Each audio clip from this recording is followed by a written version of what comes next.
Eh bien, bonjour à tous. Normalement, on devrait être en direct sur Facebook, si tout va bien. On a eu quelques petits soucis de démarrage, mais normalement, ça devrait être bon. Donc, bonjour, bonjour à tous les internautes qui nous regardent en direct et puis à ceux qui nous regardent en replay sur Réseau Théâtre ou sur la chaîne YouTube de la FFTA Théâtre. Donc, aujourd'hui, nous sommes un peu plus nombreux que d'habitude, puisqu'on a eu l'envie de faire une émission de scène spéciale lecture. Donc, vous allez reconnaître forcément, si vous êtes des habitués de l'émission, des gens que vous avez déjà vus, qui nous ont parlé d'eux, qui nous ont parlé de leur parcours théâtral.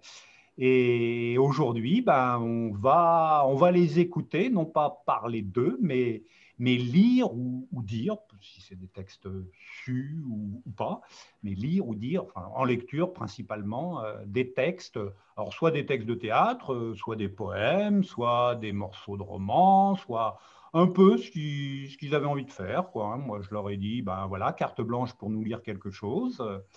Et puis voilà, donc on a normalement un lecteur qui devrait nous rejoindre, un Isérois. Donc bon, voilà. Les Isérois sont un peu lents à la détente, hein. On est quand même pas très loin de la Suisse, hein, finalement. Donc voilà, il nous rejoindra peut-être. Donc il y aura peut-être une tête. Pascal, il n'est pas d'accord, parce que lui aussi. Moi, je suis expatrié, moi. Pareil, pareil. Gérard Garcia, je ne suis pas sûr qu'il soit d'origine. Mais bon. Donc voilà, donc on va faire ça à la bonne franquette, hein, de toute façon, comme d'habitude, en espérant que tout se passe bien au niveau technique. Donc, dans l'ordre qu'on a choisi, normalement, c'était Gérard Garcia qui devait commencer. Et donc, bon, comme il n'est pas là, on va prendre le deuxième dans la liste, qui est Pascal Mouchard. Donc, vous voyez sur votre écran indiqué Pascal, qui est du Théâtre à Rive, donc de Rive en Isère. Hein, si vous voulez en savoir beaucoup plus sur lui, hein, vous allez voir en replay son émission de scène spéciale sur lui. Et puis, voilà, je vais passer la parole à Pascal.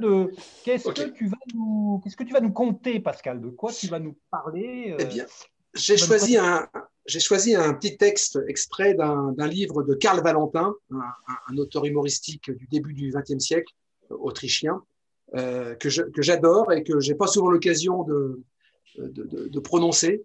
Donc voilà, je vais essayer de le lire. Et normalement, il se joue, mais on va essayer de le faire à plat. Ça peut être intéressant.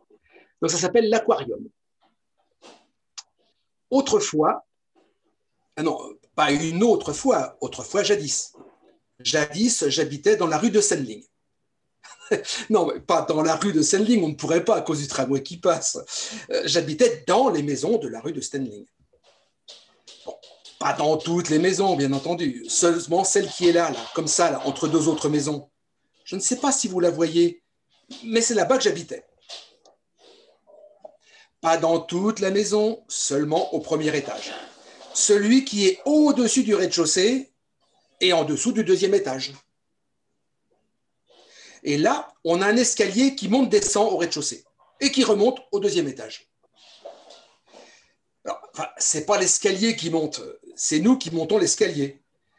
Mais enfin, on dit ça comme ça. Et donc, au premier étage, j'ai dans ma salle de séjour où je dors, parce que je ne vous ai pas dit, mais j'ai une salle de séjour spéciale où je dors.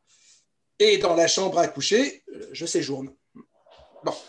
Donc, dans ma salle de séjour où je dors, j'ai pour mon plaisir personnel un aquarium. Il est là, comme ça, dans un coin. C'est fou d'ailleurs comme ça va bien dans un coin, un aquarium.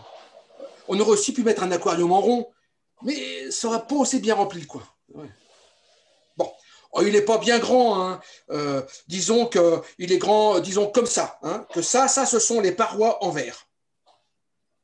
Non, ça vous voyez pas, mais ça, ce sont mes mains. C'est pour délimiter les parois. Hein.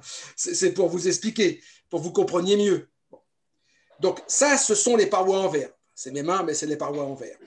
Et puis ça, ce sont les autres parois. Mais comme j'ai que deux mains, bon. Et en dessous, j'ai plus de main, il y a le fond. Il y a le fond du bas qui retient l'eau. Parce que s'il n'y avait pas de fond, vous pourriez mettre 10, 20, 30, 10 000 lots par en haut, ça s'écoulerait toujours par en bas. Et ça dégoulinerait toujours comme ça dans la salle à manger où je dors. Alors, pour une cage à oiseaux, c'est presque la même chose, sauf que les parois elles sont en fil de fer et pas en verre. Ça serait bien sûr ridicule de faire des aquariums en fil de fer. On ne saurait pas faire, l'eau passerait toujours à côté du fil de fer. C'est pourquoi la nature fait bien les choses. Et oui, les aquariums sont en verre et les cages à oiseaux en fil de fer. Bravo. Alors pourquoi ce texte? Pourquoi Karl Valentin? Est-ce que tu peux nous en dire un petit peu plus sur Karl Valentin ou pas? C'est peut-être une question piège. Hein, mais...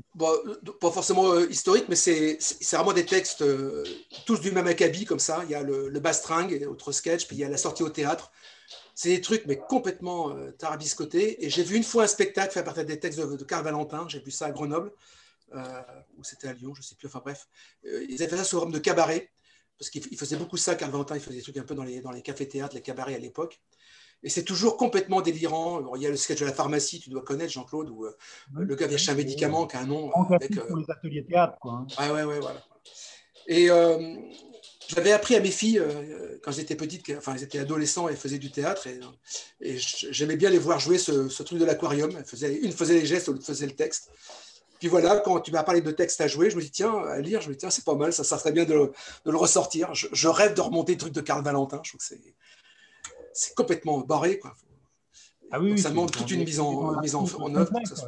Ah ouais, moi, je parlais une fois sur une émission spéciale bibliothèque de Ionesco, mais on est aussi dans le barré complet, dans l'absurde, quoi, avec Karl Valentin, quoi. Il y a un texte que j'aime bien de Karl Valentin aussi, c'est où il parle d'un monsieur Meyer, et donc tout le monde s'appelle Meyer. Complètement. Ça tombait fou. Un gars qui vient pour un entretien d'embauche, et puis donc le patron s'appelle Meyer, lui-même, le candidat s'appelle Meyer, le responsable des ressources humaines s'appelle Meyer, tout le monde s'appelle Meyer. Donc voilà, Karl Valentin, c'est bien. Et pour la petite histoire, quand je travaillais, j'étais dans le travail social et je me suis occupé de gens complètement cinglés. Donc j'avais un atelier avec des gens et un jour, j'aurais lu ce texte-là et un qui me dit il est fou ce mec-là, le mec est complètement cinglé. Là, je dis ok, c'est bon, on a envie de ne pas insister. Ça a été assez génial le renversement de situation. Voilà. Est-ce qu'il y en a qui ont des choses à dire sur Karl Valentin, sur ce texte-là? Je ne connaissais pas du tout, je découvre avec plaisir, j'aime beaucoup. C'est effectivement, moi, j'ai plus connu Ionesco dans le domaine de l'absurde, mais là, vraiment, je vais tâcher de regarder un petit peu ce qu'il a pu écrire. Et de voir un peu ce que ça peut donner, parce que j'ai beaucoup aimé. C'est un truc sympa et belle découverte en tout cas. Merci beaucoup pour cet auteur, parce que quand on ne connaît pas, au moins là j'ai bien noté. Hein. Dans notre bibliothèque FFTA, sur l'espace, on a des textes de Karl Valentin. On a au moins d'accord. Donc tu peux aller voir à la pharmacie. Autrement, tu m'envoies un mail et puis je te donnerai des autres textes. J'en ai d'autres. Cool. Ouais, c'est génial, c'est assez génial. Ouais, c'était drôle,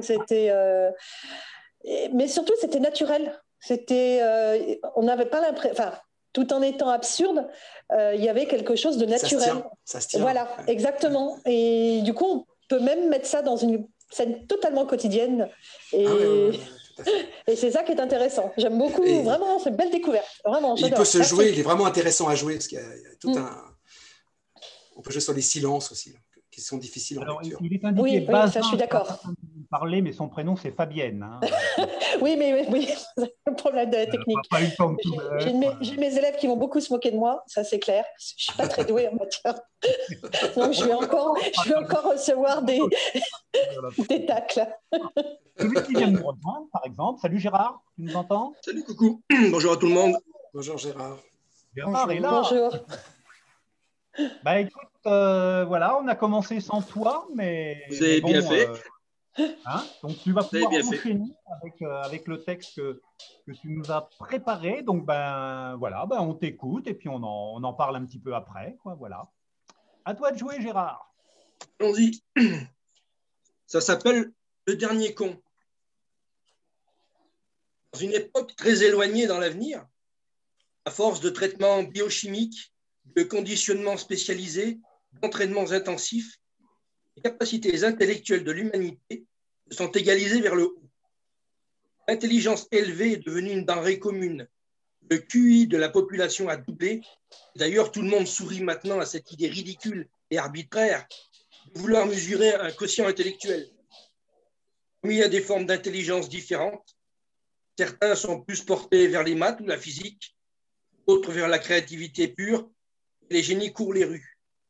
Les musiciens virtuoses croisent les peintres divins sur tous les trottoirs, tandis que ceux portés sur les sciences discutent, apitoyés, limitent des erreurs des prix Nobel de jadis. Tout le monde écrit un livre par mois, essais, romans, monographies, mémoires, et comme ce sont tous des chefs-d'œuvre, aucun éditeur ne prend plus la peine de les publier. On lit ceux de voisins. Tout le monde est un génie, tout le monde est une pointure, tout le monde est un maître, sauf David Borel. C'est le seul qui soit resté crétin dans un monde de lumière. Toutes les tentatives d'élever son âme et de développer ses capacités intellectuelles ont glissé sur lui comme sur une toile cirée. Son cas a été étudié par tous les symposiums de psychoanthropologie, il a été confronté à tous les laboratoires, à tous les médecins, et on a fini par conclure que, sans déceler de pathologie apparente, son affaire était désespérée.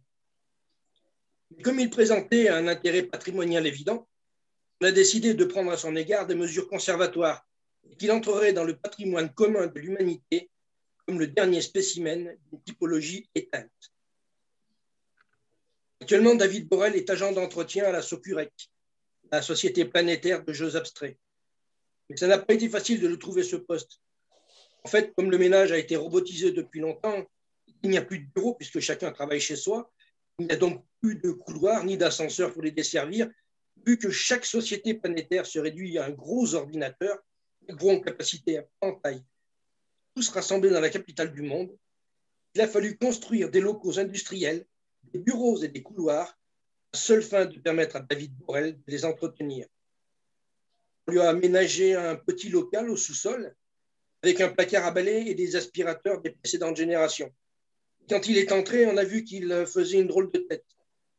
Avant qu'on referme la porte derrière lui pour sa première journée, il interpella l'harmoniseur qu'on lui avait présenté pour simplifier comme le chef du personnel. Et dites, vous ne m'avez pas parlé de la pause de 10 heures. Parce que moi, à 10 heures, si je n'ai pas quelque chose dans le ventre, je ne suis plus bon à rien. Vous n'allez pas me prendre pour un con. Et bien sûr, monsieur l'agent d'entretien, aucun problème, dit l'harmoniseur empressé. Vous serez bien ici, c'est le souhait de tout le monde, monsieur l'agent d'entretien. David lui jeta un regard méfiant. C'est ce qu'on dit. Il jeta au balai un regard torve.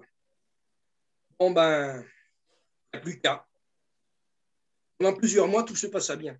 David Borel était discrètement surveillé par des caméras invisibles pour qu'aucun événement imprévu ne vienne troubler son existence. Le matin à 7 heures, les salisseurs automatiques envoyaient quelques nuages de poussière et des boules de papier dans les couloirs inutiles. À 8h30, Borel prenait un café à la machine automatique reconstituée spécialement pour lui. Puis en grommelant, et nom de Dieu que les gens étaient vraiment des dégueulasses et qu'il était bien content de jamais voir des employés aussi cradingues, il passait l'aspirateur et la lavette. Puis après la pause de 10 heures, partait prendre sa permanence dans son local au néon, ce qui consistait principalement, après avoir dit vivement qu'on se couche, vivement ce soir qu'on se couche, à lire de long en large des revues pleines d'encre rouge et de gros titres qu'on avait dû spécialement imprimer pour lui seul. Et le reste de la journée s'écoulait paisible, jusqu'à ce que Borel rentra chez lui en bâillant. Encore une de tirée. Jusqu'au jour où eut lieu la visite annuelle de l'ingénieur de maintenance du proto-ordinateur local. Je ne savais pas qu'on avait construit des superstructures tertiaires, dit-il en regardant les bureaux vides et les couloirs déserts. Il regarda avec curiosité l'agent d'entretien protégé dont il avait vaguement entendu parler. Il n'était pas beau. Ses vêtements n'étaient pas harmonieux. Il affichait une expression renfrognée. L'ingénieur le salua néanmoins avec courtoisie et ouvrit le cryogénium où baignaient les supraconducteurs sans plus s'en occuper. Au bout d'un moment, sa voix s'éleva. « C'est trop bête. J'ai oublié mon tournevis. Il y a encore des vis archaïques sur les carters de régulateur d'hélium 3. Borel tourna vers lui un regard vide. Ça tombe bien que vous soyez là, continua l'homme. Vous allez pouvoir me prêter le vôtre. Borel se retourna vers son journal. Un outil, c'est comme une femme, ça ne se prête pas. L'ingénieur écarquilla les yeux de stupeur. Pardon? Tu n'as pas écrit location d'outillage, dit Borel en montrant sa casquette. Il y eut un silence, comme si l'ingénieur avait besoin de quelques minutes pour digérer. Alors voulez-vous bien les dévisser vous-même, insista-t-il. Comme ça, je ne toucherai pas à votre outil. C'est pas mon boulot, Toto, répondit l'agent. Ça vous prendra une seconde, balbutia l'ingénieur. En attendant, le computer est en stase, c'est ennuyeux. Fallait y penser avant, Armand. L'agent d'entretien regarda sa montre. D'ailleurs, c'est l'heure. Avant l'heure, c'est pas l'heure. Après l'heure, c'est plus l'heure. Mais monsieur, Borel se retourna menaçant. Non, mais il me gave. Va niquer ta mère, bâtard de ta race. Il s'en alla dans le même mouvement, laissant l'ingénieur profondément troublé. Ce dernier dut recourir à son psychodico pour retrouver le sens des mots niquer, bâtard, race. À chaque définition, il sursautait. Un sentiment étrange l'envahissait. Pour la première fois, l'harmoniseur considérait ses collaborateurs avec défiance. C'est impensable, fulminait-il. Comment le premier ingénieur a-t-il pu entrer dans le conservatoire sans que personne ne soit prévenu? Les collègues baissaient la tête. La clairvoyance commune n'avait pas fait disparaître la culpabilité. Tout contact sans contrôle avec le spécimen peut avoir des conséquences imprévues. Vous avez pourtant prévenu. La bêtise et la méchanceté alliées forment un cocktail plus dangereux que la fusion nucléaire. Il faut limiter les dégâts. On est l'ingénieur. Il termine les examens médicaux, dit l'harmoniseur adjoint. Il est tout bizarre. Quand je lui ai demandé de me prêter son psychodico, il m'a répondu « Un psychodico, c'est comme les êtres sexuellement différenciés, ça ne se prête pas. » Nous nous étonnions de cette affirmation. On a vu son taux de testostérone augmenter et nous a invités à avoir des relations sexuelles avec nos mères en nous désignant comme des enfants non reconnus par notre père dans notre catégorie génétique.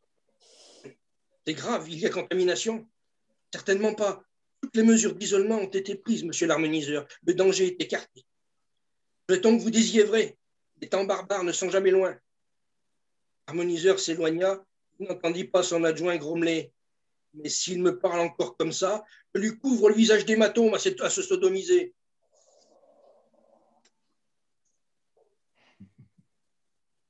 Calme plat. Ouais.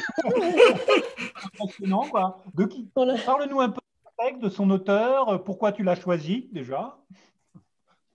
Parce que je trouve ça très drôle. Il faut savoir que Bruno Léandri, donc j'ai marqué un petit peu. C'est un écrivain, chroniqueur, humoriste en même temps, et un des membres fondateurs de Fluide Glacial. C'est un bouquin qu'on m'avait offert, je ne sais plus, pour un anniversaire, que j'ai découvert et que j'ai beaucoup aimé. Il y a beaucoup de nouvelles là-dedans. Celle-ci me paraît très, très belle, finalement. Parce qu'on a beau dire qu'on le veuille pas, qu'on essaye de faire progresser l'intelligence, comme on dit, hein, quand il suffit d'une pomme pourrie pour gâter tout le panier, et bien là, c'est le cas. Donc, moi, je trouvais ça amusant. Puis, la façon de dire, la façon de faire. Est-ce qu'il est dessinateur aussi ou simplement il écrit les textes? C'est pas dit. Mais je ne pense pas qu'il soit dessinateur. Moi je me souviens d'avoir vu son nom dans Fluide Glacial à l'époque où je lisais Fluide Glacial, c'est-à-dire il y a une quarantaine d'années. Donc, bon. Mais d'avoir vu son nom sur des BD. Alors, je ne sais pas s'il était le dessinateur ou l'auteur des textes, ou les deux, mais bon, voilà. Moi, je pense que c'était plutôt les textes. Il y en a qui ont l'info, qui nous le mettent sur Facebook, hein. N'hésite pas. Et des avis, des impressions, est-ce que vous connaissiez, vous, Léandri, les autres? Mais c'est pas, non. De noms comme ça, mais ça me disait quelque chose. Pareil dans Flux glacial, ça m'a dit quelque chose quand il n'a pas de flux glacial. Gérard, ça m'a dit quelque chose. Le texte, c'est génial. Enfin, c'est angoissant. Hein. C'est drôle, mais angoissant. Ça fait des jetons, c'est clair. Putain, ouais. Le début de l'histoire est vraiment, le début de l'histoire est particulièrement dystopique. Et en même temps, on se dit, waouh. On n'est pas loin. Hein. J'ai pas envie de le vivre, quoi. Avec le télétravail, tu as des bureaux entiers qui sont vides. Oui. Là, ça donne. Oh la vache. Je crois que c'est ça qui est pas drôle. C'est parce qu'on se projette maintenant Ouais, on se projette beaucoup plus maintenant avec ce qui arrive dans ce style d'histoire au niveau de la dystopie et c'est ça qui est plus inquiétant que drôle. Voilà. Mais par contre, le texte est magnifique, hein, il n'y a rien à dire. Je veux dire, effectivement, de s'apercevoir que l'intelligence ne permet plus de comprendre le langage dit basique et d'arriver à en faire une analyse assez poussée pour quelques mots dits grossiers, vulgaires. Et c'est impressionnant, quoi. Mais oui, très beau texte, très, très beau texte. Eh ben, écoute, j'avais peur de miner un petit peu la soirée quand même. Non. Non, mais t'es arrivé en retard, mais ça valait le coup quand même. Hein. Ça va. Bon, bah, écoute, pour être le dernier, tu vas finalement. garder la parole pour nous lire ton texte. Donc voilà, le texte que tu as choisi. Donc, bah, on va pouvoir t'écouter alors. J'espère que là, vous allez m'entendre. Oui, c'est bon? Oui, c'est impeccable. Oui, on t'entend bien. D'accord. Ça y est, ils sont tous partis. J'ai entendu le claquement sec de la porte de l'entrée des artistes. Je suis toute seule sur la scène. Il ne reste que moi dans le théâtre. C'était une belle journée. La première répétition d'une pièce sur scène. C'est le jour que je préfère. Tout le monde est là. Le régisseur, les comédiens, le metteur en scène, l'éclairagiste. Aujourd'hui, il y avait même l'auteur. Tout le monde était impressionné. Vous pensez? Moi aussi, hein, j'avais le trac. Il ne faudrait pas que mon dossier cède ou que je perde une patte en pleine scène d'émotion. Ça l'afficherait mal. C'est sur le coup des 9 heures que le régisseur est arrivé. J'ai tout de suite senti qu'il allait se passer quelque chose de spécial aujourd'hui. Il a ouvert toutes les loges. Il a allumé les lumières de service. S'il y a bien une chose que je déteste, c'est être réveillée par les lumières de service. Moi, au réveil, je ne suis pas à mon avantage. Alors, être exposée à cette lumière blanche, je trouve ça d'un agressif. Enfin, après, il est monté à la régie et il a envoyé 2 ou 3 projecteurs de couleur. Et là, tout de suite, je me suis sentie mieux. Un projecteur ambre, ça fait bien ressortir la patine de mon bois. Pour être une chaise, on n'en est pas moins coquette. La troupe est arrivée vers 10 heures. Ça, c'est un moment intense. Le grand vaisseau vide s'anime de bruit, de cris, de couleurs, d'agitation. Des accessoires, des costumes, des bouts de décor envahissent la scène. La magie commence à opérer. Un monde est en train de naître devant moi. Et ça s'apostrophe, ça plaisante, ça chahute, ça s'extasie, ça saute, ça court, ça déclame. Et moi, ça me fait vibrer mes vieilles fibres. J'étais bien placée sur la scène, juste à la sortie de la coulisse jardin. Alors, il y en a un qui m'a prise et m'a posée juste à l'avant-scène. Oh là, j'ai tout de suite senti que j'allais répéter avec eux. Si mon bois n'avait pas été sec depuis si longtemps, je crois que j'en aurais versé une petite larme d'émotion. Je ne suis pas de bois. Ils se sont tous installés dans les loges. Ils ont rangé la scène, puis ils ont installé du décor et ils sont partis déjeuner. Je croyais qu'ils allaient me ranger en coulisses, hein, mais non, j'étais toujours là, sur scène. Il y avait aussi une table, un guéridon et un fauteuil. Oh, inutile de dire qu'ils ne m'ont pas adressé la parole. Vous pensez, ils font partie du spectacle, eux. Ce sont des artistes. Moi, je ne suis que la vieille chaise de coulisses, juste bonne à dépanner et surtout à rester dans l'ombre. En attendant, j'en ai profité. J'ai pris des pauses avantageuses et je me suis même fait le monologue d'Hamlet. Être ou ne pas être. C'est en début d'après-midi que les choses sérieuses ont commencé. Ils sont tous revenus pour le premier filage. D'abord, un petit échauffement tous ensemble. Normal, moi je n'y ai pas participé. Les changements de température, ce n'est pas bon pour mes jointures. Et ensuite, on a attaqué la pièce. C'est un texte d'un auteur contemporain. Mais c'est bien quand même. Hein. Bon, c'est pas de la grande littérature, c'est sûr, mais ça se tient. Et puis, il y a un beau rôle de chaise.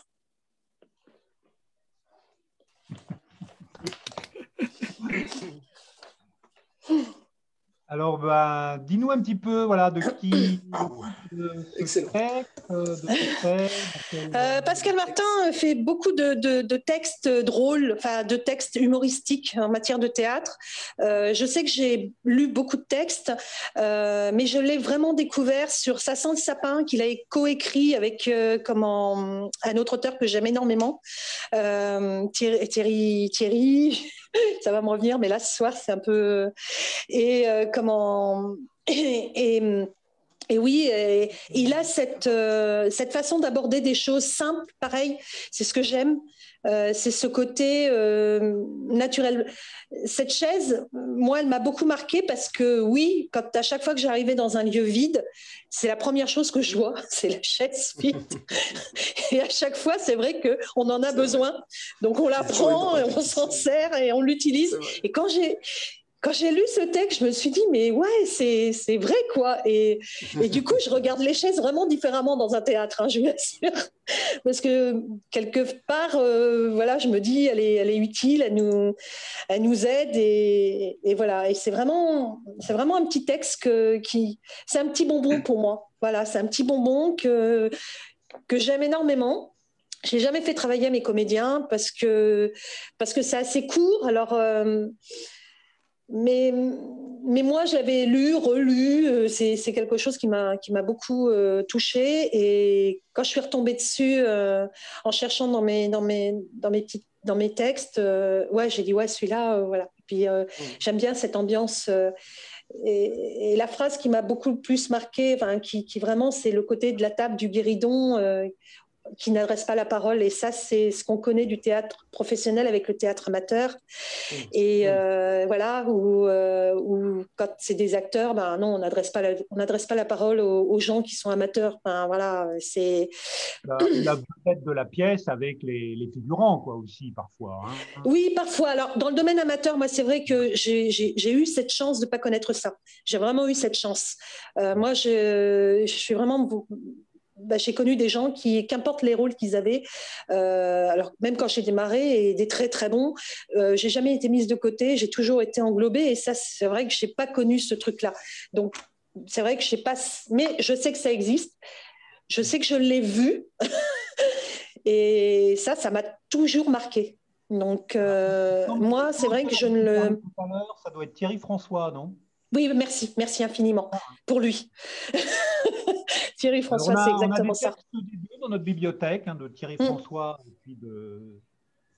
Alors lui, il est plus, effectivement, il fait aussi de drôle, mais là, et cette collaboration sur Ça sent le sapin, c'est une pièce extraordinaire, moi qui m'a beaucoup marqué, qui me marque encore, que j'ai travaillé à 2 reprises, et c'est vrai que j'aime ce sarcasme, cette constatation de la vie sur certains personnages.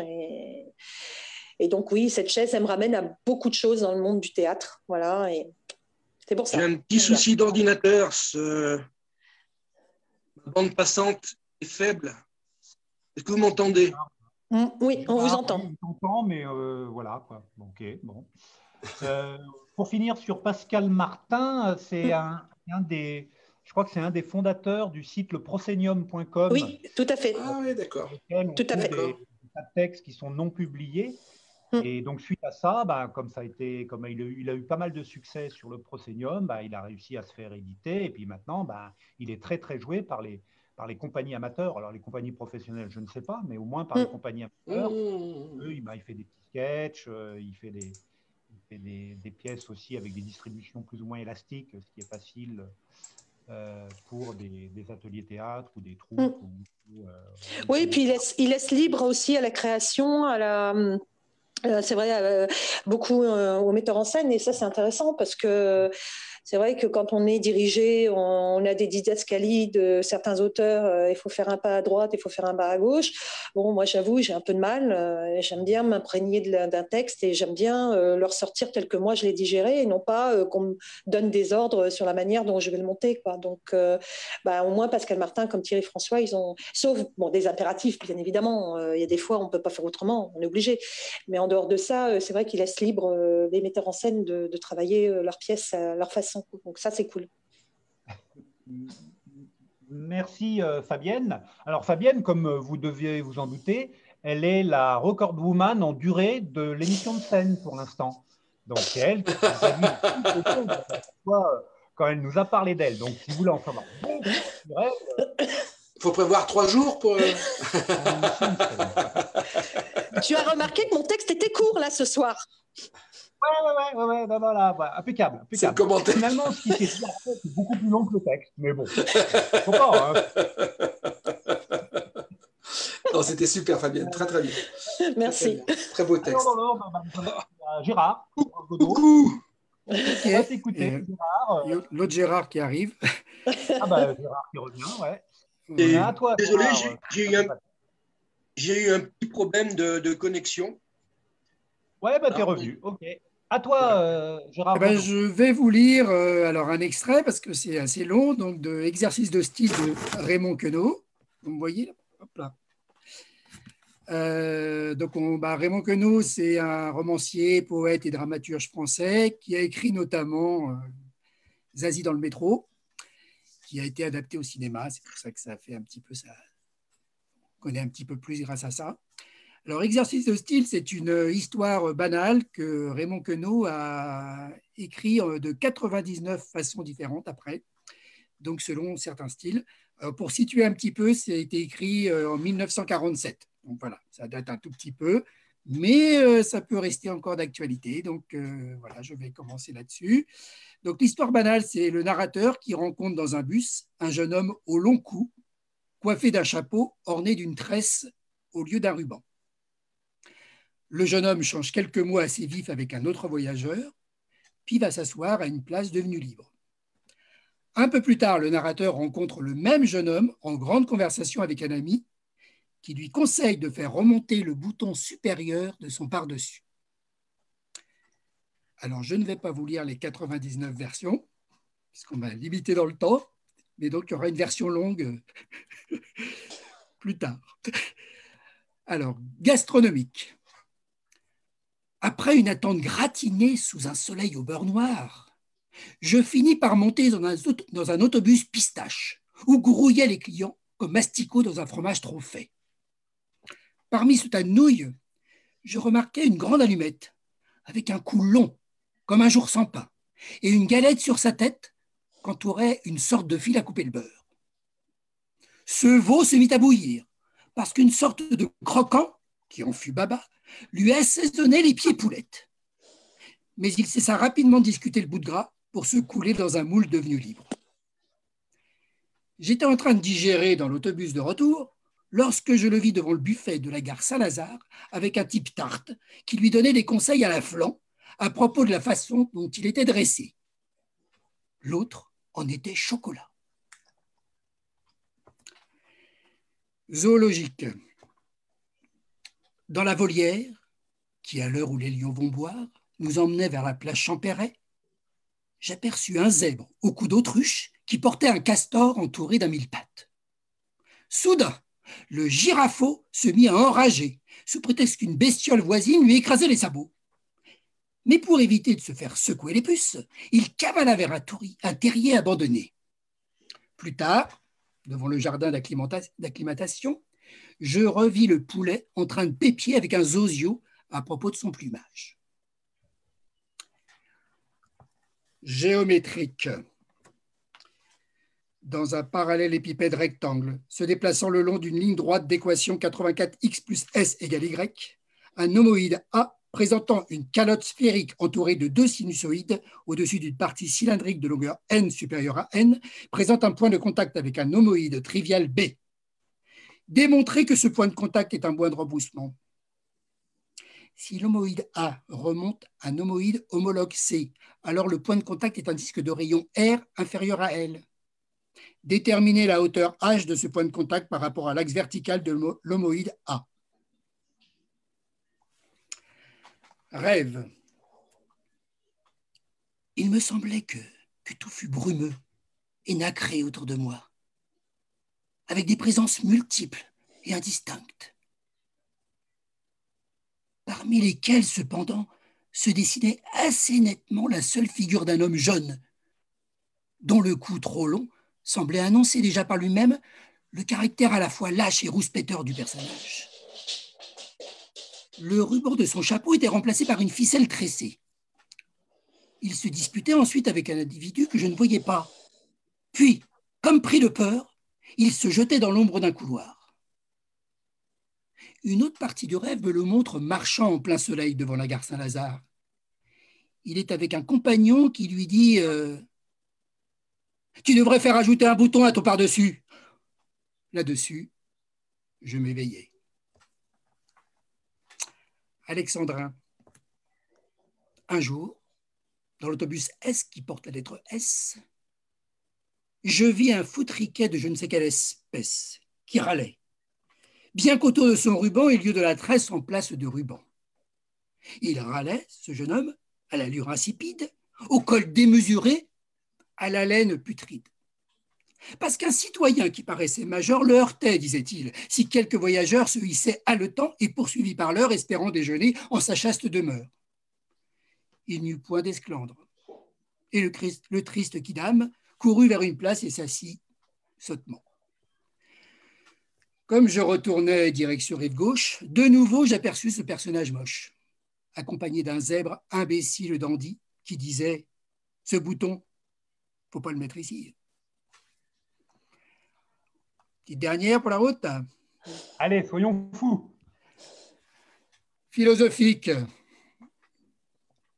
Les grandes villes, seules, peuvent présenter à la spiritualité phénoménologique les essentialités des coïncidences temporelles et improbabilistes. Le philosophe, qui monte parfois dans l'inexistentialité futile et utilitaire d'un autobus S, il peut apercevoir avec la lucidité de son œil pinéal les apparences fugitives et décolorées d'une conscience profane affligée du long cou de la vanité et de la tresse chapeautière de l'ignorance.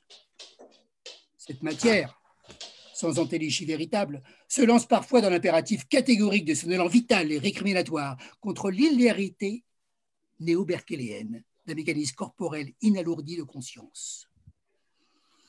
Cette attitude morale entraîne alors le plus inconscient des deux vers une spatialité vide, où il se décompose en ses éléments premiers et crochus.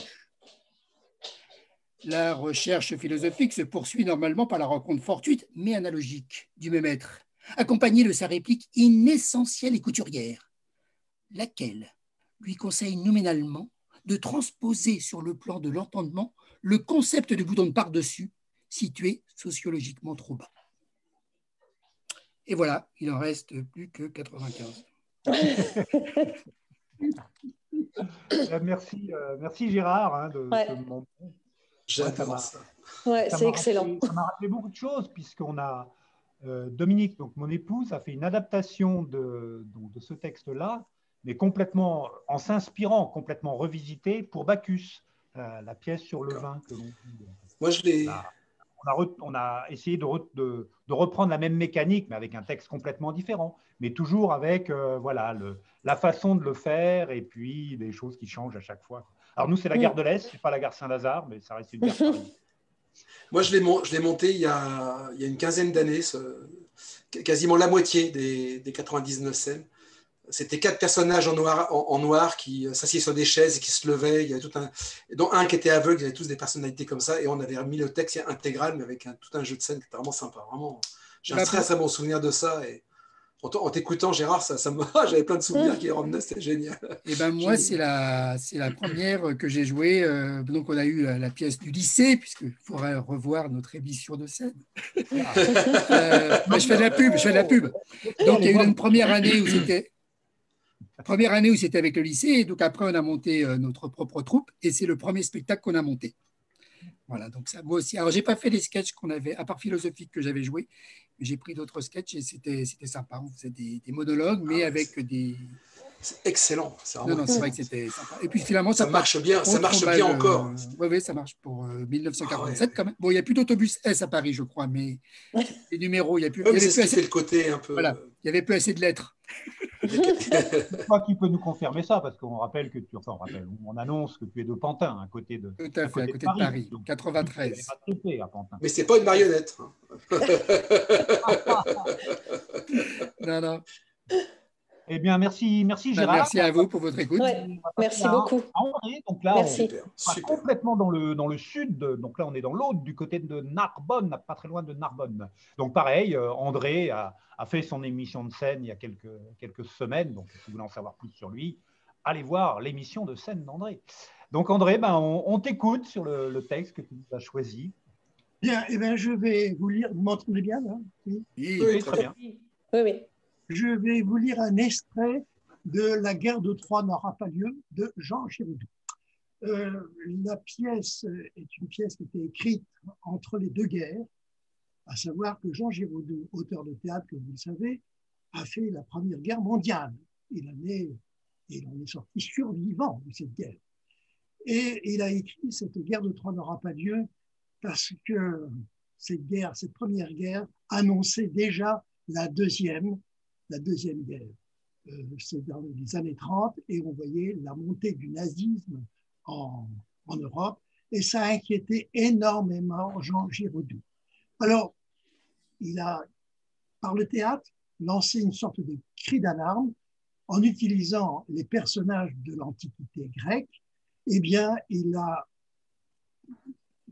créé vraiment un cri d'alarme pour haïr la guerre, parce que on sentait très bien que la Deuxième Guerre allait monter. Et là, c'était une sorte de dommage à la paix, en quelque sorte. Alors, dans cette pièce, la guerre de Troie, donc issue de la guerre de Troie n'aura pas lieu, de Homère, bien sûr, eh bien, il a fait, à un moment donné, un militaire, et c'est Jean Giraudoux qui parle pratiquement, est chargé de faire un discours aux morts. Discours aux morts assez spécial. Donc, imaginez le texte que je vais vous lire. Le texte, eh bien, c'est devant un monument aux morts, comme il y en a dans tous les villages de France depuis la guerre 14-18. Donc, un hommage aux morts, et il est chargé de faire cet hommage aux morts. Hommage aux morts assez particulier. Donc, imaginez la scène, le monument aux morts, entouré de personnalités locales, militaires, politiques, bien sûr avec les gosses des écoles, leurs institutrices, etc. Vous voyez la scène. Et là, il va se donner ce discours, vous allez vous rendre compte assez rapidement que ce discours n'est pas tout à fait ordinaire au discours qu'on entend actuellement. Oh vous, qui ne nous entendez pas, qui ne nous voyez pas, écoutez ces paroles. Voyez ce cortège. Nous sommes les vainqueurs. Mais cela vous est bien égal, n'est-ce pas? Vous aussi, vous l'êtes vainqueurs. Mais nous sommes les vainqueurs vivants. Et c'est ici que commence la différence. Et c'est ici que j'ai honte. Je ne sais pas. C'est dans la foule des morts qu'on distingue les morts vainqueurs par une cocarde. Les vivants, vainqueurs ou non, ont la vraie cocarde. La vraie cocarde. 2 yeux, la vraie cocarde, la double cocarde. Nous avons 2 yeux, mes pauvres amis. Nous voyons le soleil. Nous faisons tout ce qui se fait dans le soleil. Nous voyons le soleil. Et dans la nuit, sous la lune, nous couchons avec nos femmes, avec les vôtres aussi. Vous qui ne touchez pas, qui ne sentez pas, respirez cet encens, touchez ces offrandes. Puisqu'enfin, c'est un général sincère qui vous parle. Apprenez que je n'ai pas une tendresse égale, ni un respect égal pour vous tous. Ah, vous êtes morts, d'accord. Mais dans les morts, il y a la même proportion de lâches et de héros que chez nous qui sommes survivants. Et ne croyez pas que je vais confondre les morts lâches et les morts héroïques. Mais ce que j'ai à vous dire aujourd'hui, la guerre me semble la recette la plus sordide et la plus hypocrite pour égaliser les hommes. Et que je n'admets pas plus la mort comme un châtiment pour punir les lâches qu'une récompense pour récompenser les héros. Ah, que vous soyez absent, inexistant, oublié, sans occupation, sans repos, sans être. J'ai compris que nous devions nous excuser auprès de vous. Excusez, nous, les déserteurs, les survivants, et que nous devons ressentir comme un privilège, un vol de ces deux biens qui s'appellent de deux noms dont j'espère que la résonance ne vous atteint jamais, la chaleur et le ciel. Il est probable que ce discours ait lieu, ce discours a lieu dans une scène de théâtre, mais n'a jamais eu lieu dans la réalité. C'est ma conclusion personnelle. C'est vraiment antimilitariste.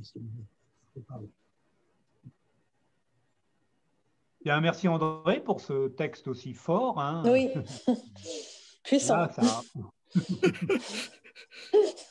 Ça calme, hein? Oui, ça... C'est voilà, bien, mais c'est beau. Des choses à découvrir. C'est super. Moi, je ne connais pas trop La guerre de Troie n'aura pas lieu. Je ne l'ai pas lu, je ne l'ai pas vu. Mais est-ce qu'il y en a qui ont... Non, pas du tout. Je l'ai lu il y a très très longtemps. Ouais. Je ne me souviens plus de ce passage-là. Je me souviens pas de ça. C'était une pièce qui a été créée par Louis Jouvet. Le maître. Qui a été joué aussi bien par les professionnels que par les amateurs. Moi, je l'ai joué avec une troupe à Saint-Quentin, dans l'Aisne, il y a quelques années déjà, c'était en 80. C'est une pièce qui nécessite 18 comédiens. C'est difficile à mettre en œuvre. Ah ouais. Quelque chose, plus le nombre, plus c'est difficile à monter, mais plus il y a l'esprit troupe. C'est aussi l'avantage de monter une pièce avec une nombreuse distribution. Et on l'a joué aussi, on l'a joué en Allemagne, devant un public d'étudiants allemands. Aussi. On était très impressionnés par le texte de Giraudot. Et Giraudot, écoute, merci de nous avoir fait découvrir moi ce passage-là qui est très très fort. Donc, il n'y a plus qu'à aller relire l'intégralité de cette pièce. Quoi. Ça peut donner envie à certains de la monter. Quoi. Actuellement, je ne me reverrai pas la rejouer parce que je la trouve quand même par rapport en référence à tous les textes qui ont été lus avant moi, je la trouve maintenant un peu démodée. Ouais. Et si on devait s'y intéresser à cette pièce, je crois qu'il faudrait faire pas mal de coupures. Mais je ne peux pas dire ça. Alors moi, ça me fait penser à une autre pièce aussi où on parle un peu du nazisme, c'est Les Mouches de Jean-Paul Sartre. Oui. Moi, j'avais lu Les Mouches parce que c'était dans le même bouquin que Huis clos que j'avais monté. Et donc, je me suis dit, tiens, je vais lire Les Mouches. Et c'est vrai que c'est aussi, voilà, on parle de monde un peu nazi, enfin de monde un peu autocratique comme ça, et avec le parallèle avec la mythologie grecque, quoi, en fait, aussi, hein, dans Les Mouches. Quoi. Voilà. Donc, il y a eu des textes comme ça, un peu, enfin, des pièces où ce sujet-là a été quand même bien on y est arrivé par un autre biais, quoi. Oui. On n'est pas rentré dedans complètement pour parler du nazisme ou pour parler de la dictature ou pour parler, mais voilà, d'une autre façon, on arrive à faire passer des messages, quoi. C'est aussi le cas de Rhinocéros, de Ionesco aussi, qui Ouais. est sur la. Histoire à lire debout aussi. Oui, Je vais voilà, devoir vous l'histoire laisser. Hein. également, Je vais devoir vous laisser, je suis désolé. Je vous dis à bah, très merci très bientôt. beaucoup, Pascal. Bah, Bonne Bonne soirée. Et j'ai d'autres textes pour une prochaine fois, il n'y a pas de souci. Ah, bah, de toute façon, Au plaisir de vous revoir. Ciao, ciao. Merci. Au revoir. on va conclure là avec tout le monde, avec nos auditeurs, spectateurs, pour leur donner rendez-vous jeudi prochain. Alors, je ne sais pas encore qui sera l'invité le jeudi prochain, je ne sais pas de quoi on parlera. Ce que je peux vous dire, c'est que le jeudi suivant, qui est le 11, on va à nouveau faire une spéciale lecture, et donc il y a déjà des lecteurs nouveaux qui vont nous rejoindre. Il y a peut-être des anciens d'ici qui m'avaient proposé un deuxième texte. Bah voilà, il est quand même 18h54, donc on va s'arrêter Oui. là. Hein. Et puis bah voilà, on va refaire ça régulièrement, quoi, hein, régulièrement, parce que je ne sais pas ce que vous en pensez. Oui, très bien. C'est une excellente idée, et puis c'est vraiment enrichissant parce qu'on a tous des parcours différents, des âges différents, et du coup on découvre des choses vraiment. On n'est pas, voilà, y a pas, c'est pas quelque chose de bien établi, quoi. Et c'est ça qui est chouette. Enfin, j'ai beaucoup aimé cette rencontre là ce soir, vraiment. Merci à tous, bravo. Merci aussi à tout Et le monde. ça le fait à peu près, quoi. Via Zoom, ça le fait à peu près. Hein. On arrive quand même à discuter un peu. Oui, quand l'ordinateur veut bien fonctionner. Voilà. Donc, là, les réseaux étaient avec nous là, ce soir. Oui. Donc, on s'en est à peu près bien sorti. Il ne me reste plus qu'à vous remercier. Donc, je vais couper on reste ensemble, hein, les lecteurs, là, pendant quelques minutes, si vous voulez bien, pour débriefer. Je coupe le lien vers Facebook, là, si j'y arrive. Hop.